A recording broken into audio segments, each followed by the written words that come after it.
And it's gold, right? And we preach this internally as well. And even some of the people I've worked with, over at Outreach in the past too, it's like, we're going to 2X this or 3X this. We wouldn't need sales. That's what I like to do is we have a thing called a hypothesis statement. I think most people go into negotiations with zero plan. Their job is to just keep as much as I can. And that's a crappy plan. You don't have to give the answer every time. They can give an answer to their own question, and they will if you give them a chance. That's what I like to do is we have a thing called a hypothesis statement that we use in our sales cycle. And the hypothesis statement is constructed as despite A, we can't do X, which means we don't get Y as measured by Z. A is an investment that you have right now. Despite this investment we've already made in this, we still can't do X. We still can't convert our inbound leads, which means that we don't get Y. That's the above the line high executive thing, which means we don't hit our growth plans, which means we're going to miss our IPO next year or whatever, as measured by Z. And you need a couple metrics that prove that they aren't doing that. And when you construct that statement, I can't tell you how many calls I'm on where it's like, did we send you that statement? No, that's what we've come up with. You guys know our business better than we do. Like nobody in our company would have come up with that succinct way to understand the challenge. I hate that. Like, let's move forward. I need to run away from that statement. Right. And so that's like the practical way that we do it. And it's gold, right? And we preach this internally as well. And even some of the people I've worked with, over at Outreach in the past too, it's like in order to sell someone something new, you have to unsell them on what they have, right? If it was just as easy as it's going to be better with us, I wouldn't need salespeople. If that's all it took was to say, hey, it's going to be better. We're going to 2X this or 3X this. We wouldn't need salespeople. We could just run a webinar all day long, and that's all it would take. And so unselling them on what they're doing. And I love that despite, right? Okay, yeah, you do have something. Or yeah, you did buy, or you do work with a competitor. And despite that, you just told me you still can't blank. Yeah. So why are we even talking about that anymore, right? Like you still can't do what you wanted to do with that investment, which I think is a really strong point, and it helps a company rally around, which I think is kind of the next point we'll talk about here, which is champion selling. Because what is it now? 11 some people on average are involved in a B2B sales decision. Like it's insane.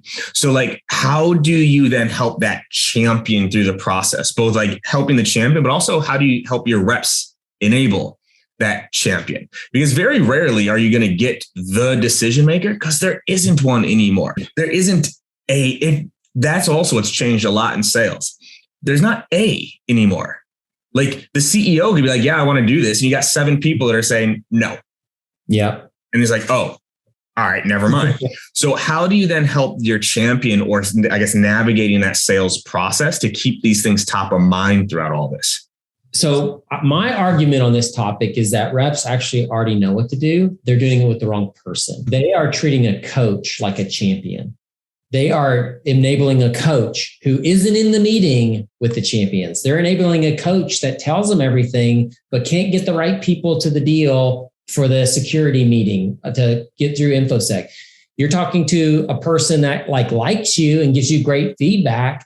But what they can't do is they can't go talk to procurement and get the deal pushed through, even because they think that you have another tool that does this. I think that reps know what to do. I think that they're doing the right things. I think that they have misclassified a coach as a champion. And so all of that labor is for nothing. When you've got a champion, that's somebody that can exercise power, can influence the decision, and can advocate for you when you're not in the room. When you got those 3 things with somebody, you show them the hypothesis statement, you do your normal sales thing, you build the rapport.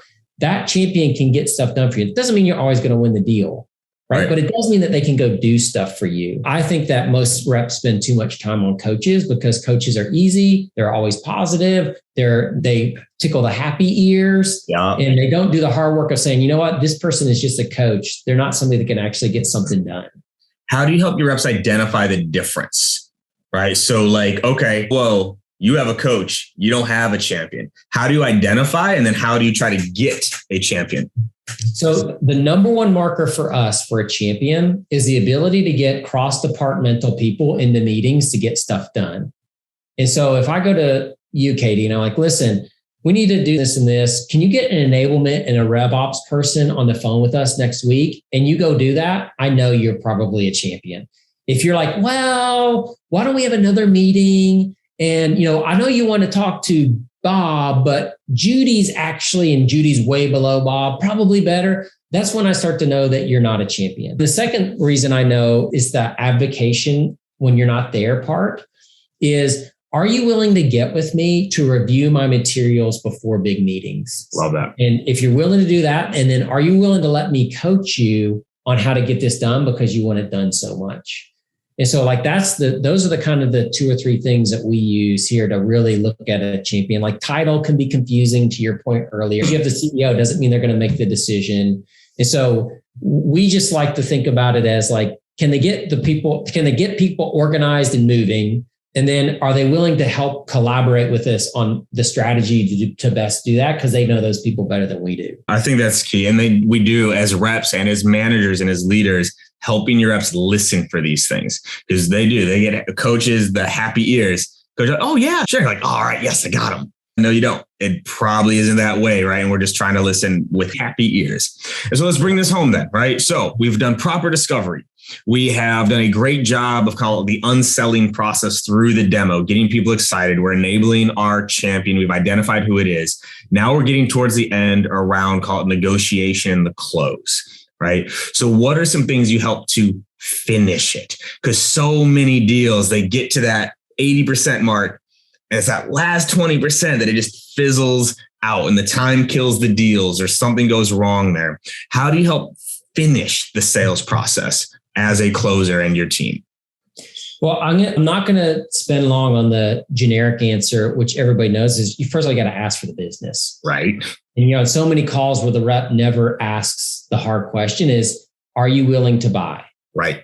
Right. And so that I'm not going to spend a lot of time on that. If you don't get that and you need that explained, you need a little bit more coaching. Right. So that's the first thing.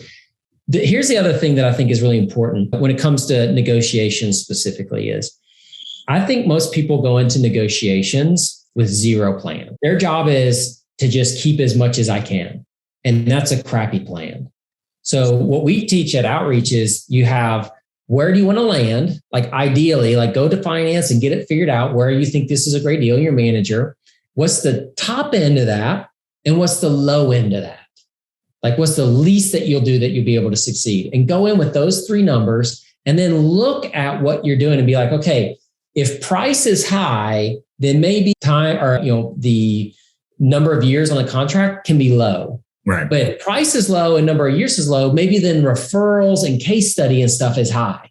But what you're not going to do is you're not going to give them everything that is important to you on low and everything that's important to them on high. It needs to be a trade-off, right? And I think that what most reps do is they don't do give gets. Like, Katie, listen, willing to do an extra 10%, but I can't go to finance and get that approved without you giving me something back.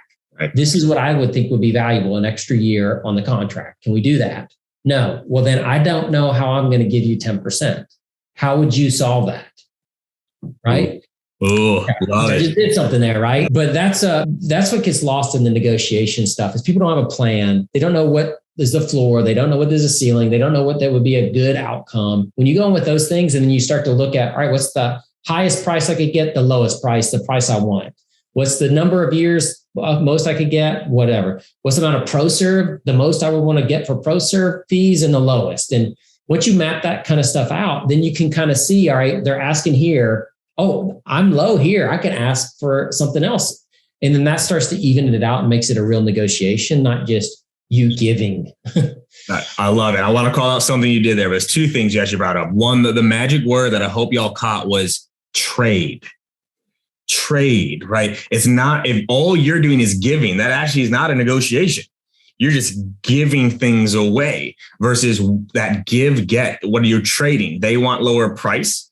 Okay, that's what they want. What's something you want? That's a trade. Right now you're sitting on the same side of the table a little bit of like, okay, you have this that I want. I have this that you want. And let's find that. But then talk to me about that how question you just kind of threw out there subtly, which was beautiful, right?